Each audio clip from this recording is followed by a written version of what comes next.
Hello and welcome to the Philosopher's Angle, your daily French philosophical take on the news headlines.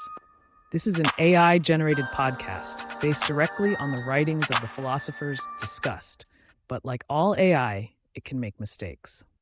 In the news today, October 10th, 2024, French President Emmanuel Macron has announced he will fight to keep Netflix's Emily in Paris from relocating to Rome for its fifth season. The show has been criticized by French media for its stereotypical portrayal of France, but it has brought tourists and boosted trade. Macron's wife, Brigitte, had a cameo appearance in the show's fourth season. Despite criticism, the show has been successful with good viewing figures and has sparked an increase in online searches about moving to Paris. Commentary inspired by the writings of Jean Baudrillard, The Hyper-Real Eiffel Tower, How Emily in Paris Reveals the Simulacrum of Reality. In the midst of a global pandemic, French President Emmanuel Macron has found himself entangled in a peculiar battle, fighting to keep Netflix's Emily in Paris from abandoning its Parisian setting for Rome.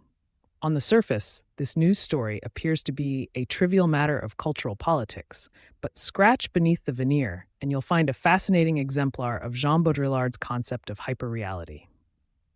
According to Baudrillard, we live in an era where simulations have supplanted reality.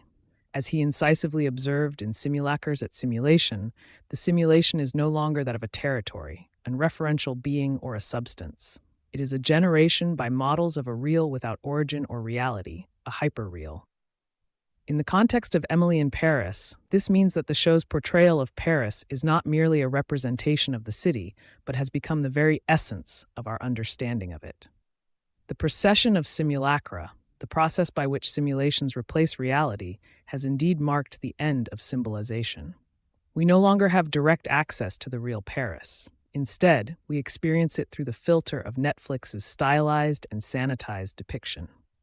As Baudrillard noted in Simulacres at Simulation, this marks the beginning of the symbolization of symbols themselves. In other words, our understanding of Paris has become a self-referential construct, with the show's hyperreal representation serving as the yardstick against which we measure reality. But what does this say about our world?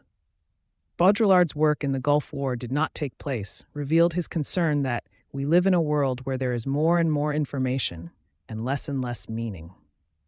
Emily in Paris exemplifies this phenomenon perfectly. Despite the show's lack of nuance and depth, it has generated an extraordinary amount of interest and attention, contributing to an information overload that only serves to further obscure our understanding of reality. Macron's efforts to keep the show from relocating can be seen as a desperate attempt to preserve a hyperreal image of France. His wife, Brigitte's cameo appearance in the fourth season only reinforces this idea. She becomes a prop in the show's grand simulation, reinforcing the notion that reality is merely a model or representation.